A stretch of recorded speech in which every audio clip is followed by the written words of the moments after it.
Well, claims of racism at school are certainly nothing new, but perhaps there are new ways for pupils to deal with it.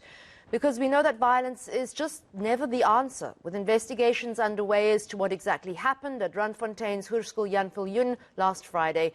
We've roped in social justice strategist Lovelyn Nwadeyi to discuss this developing story with us.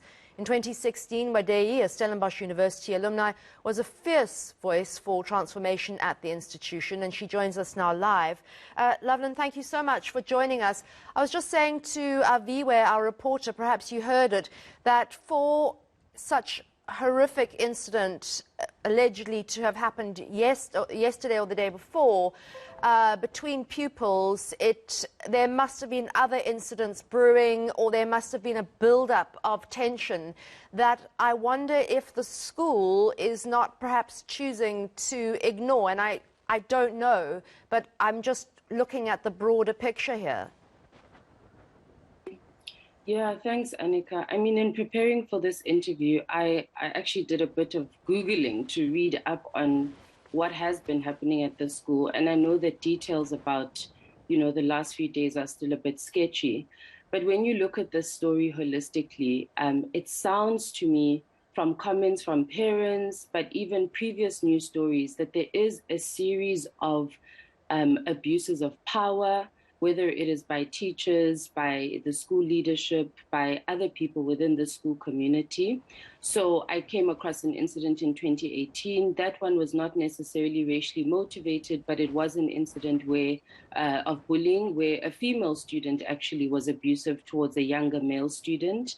And so, when you listen to parents who are commenting on various stories over the last few days, you also hear parents saying, I reported this, I reported that, I did this, I did that, I followed due process 4 years ago, 3 years ago, and nothing's been done. This includes allegations of sexual harassment against one of the teachers. This includes allegations of racism against some of the teachers. So it sounds to me that outside of this specific incident, it's very clear that when people have followed due process within the school community, that it's not being taken seriously. And I wonder if that is because, as a society, we're not yet sure how to deal with these issues. And I think schools especially often are at a loss about how do we deal honestly with abuses of power, with systems of oppression, because that's ultimately what schools are. They're microcosms of society. So whatever we see in schools is what is happening in our society.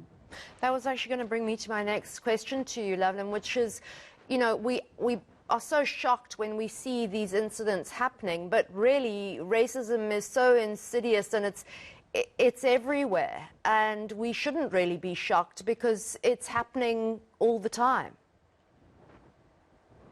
Yeah, I mean, I don't think we should be shocked, but I do think we should always be concerned and outraged, right? So there's a way in which I think as a country, we're quite numb to racism. We're quite numb to most forms of violence and oppression just because of where we're coming from. So I don't think we get shocked, but I don't want us to get to a point where it no longer matters, that we're so almost bored of it because, again, another story of racism. Because what that does is that it actually reduces just how serious it is, right? It's the same way that we respond to GBV. We're so used to these stories that we just like, whatever, it's the same story. We shouldn't get to that point, because if we get numb to it, it means that as a society, we've just accepted this as a given. And we're saying that things won't be better, can't be better, and we should just accept it. I think especially because children are involved here, we really need to keep asking ourselves specific questions. Often people's defense about why, we should move on, racism doesn't exist. People will often say these are the born frees, right? None of these children existed in 1994 at this high school. And yet we're hearing use of the K word. We're hearing use of referring to children of color as monkeys and baboons by fellow white students.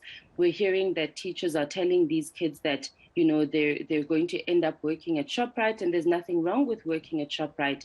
But if that's what you're going to be telling Black kids in terms of the peak of what's possible for them and their ability, it's really important for us to pay attention to if these are the born frees, why aren't they able to escape this ghost of racism?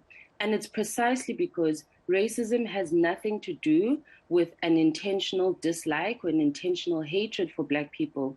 Racism is baked into the DNA of this country. It is the water in our taps. It is the air that we breathe.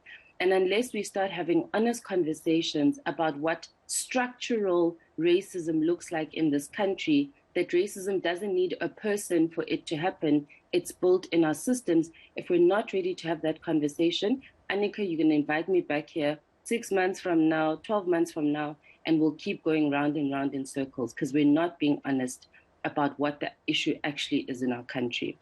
Lovelyn, I think it would be great to have you back on to talk about, just because we're always so short for time, but it would be great to have you back on to talk about what schools can actually do if it's coming from the home. How do they actually navigate what kids are being taught at home and at school? And you talk about structural racism and it being in our DNA as a country, and the way forward, because it's incredibly depressing to see these incidents. And you're right, we shouldn't be shocked, but we should keep our outrage because that's what it is. It's just it's just more brutality, isn't it, really? So it would be lovely to have you back on so that we can unpack it more. Thank you so much for your time this morning. That was social justice strategist Lovelyn Nwadeyi. Thank you again.